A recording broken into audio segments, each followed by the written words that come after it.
The Little Match Girl. Most terribly cold it was. It snowed, and was nearly quite dark and evening, the last evening of the year. In this cold and darkness there went along the street a poor little girl, bareheaded and with naked feet. When she left home she had slippers on, it is true. But what was the good of that?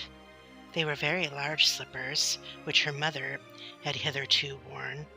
So large were they, and the poor little thing lost them as she scuffled away across the street because of two carriages that rolled by dreadfully fast.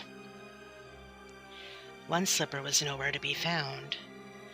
The other had been laid hold of by an urchin, and off he ran with it.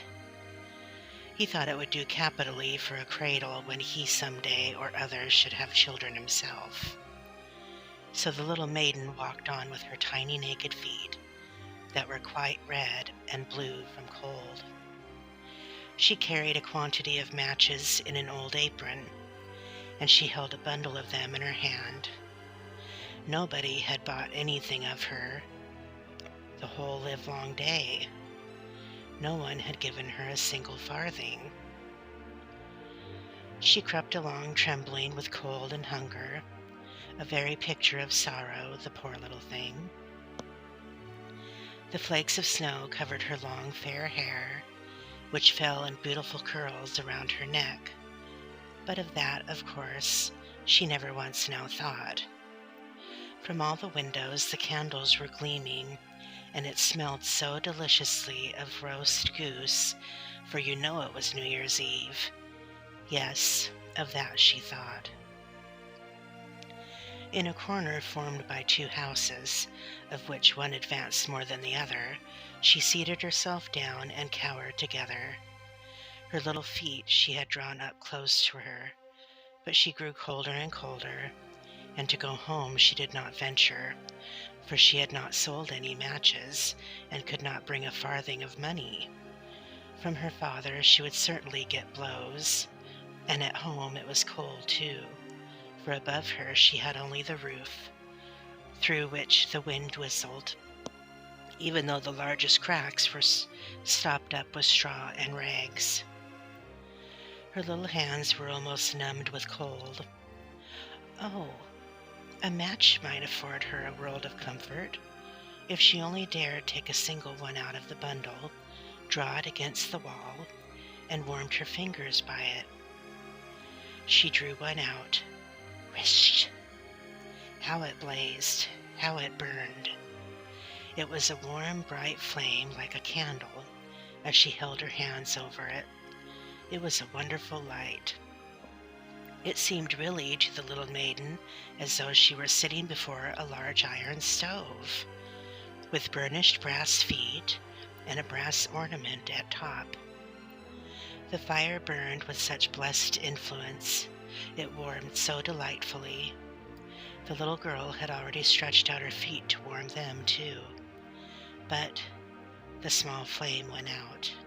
The stove vanished. She had only the remains of the burnt-out match in her hand. She rubbed another against the wall.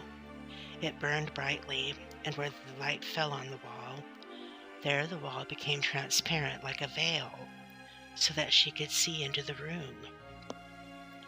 On the table was spread a snow-white tablecloth.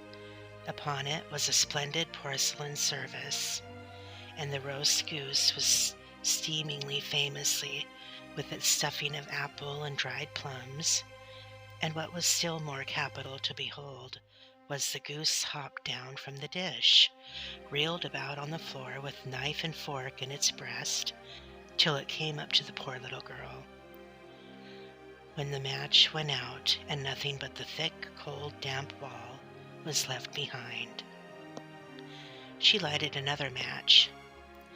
Now there she was, sitting under the most magnificent Christmas tree.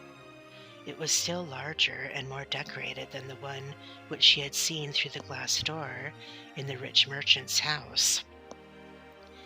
Thousands of lights were burning on the green branches, and gaily colored pictures, such as she had seen in the shop windows, looked down upon her. The little maiden stretched out her hands toward them when the match went out. The lights of the Christmas tree rose higher and higher. She saw them now as stars in heaven. One fell down and formed a long trail of fire.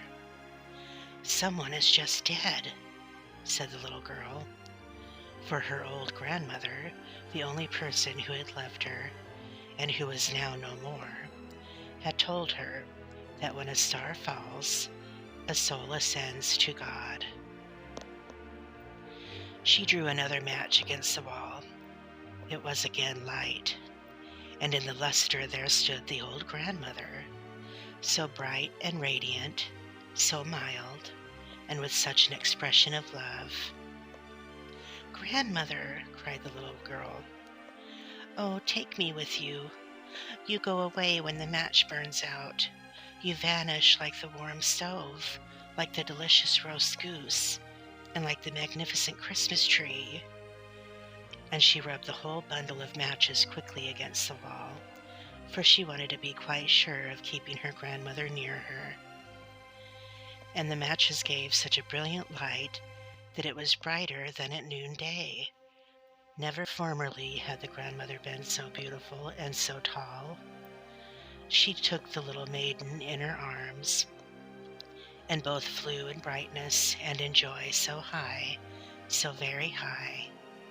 And then above was neither cold, nor hunger, nor anxiety. They were with God. But in the corner at the cold hour of dawn sat the poor little girl, with rosy cheeks and with a smiling mouth, leaning against the wall, frozen to death on the last evening of the old year. Stiff and stark sat the child there with her matches, of which one bundle had been burnt. She wanted to warm herself, people said. No one had the slightest suspicion of what beautiful things she had seen.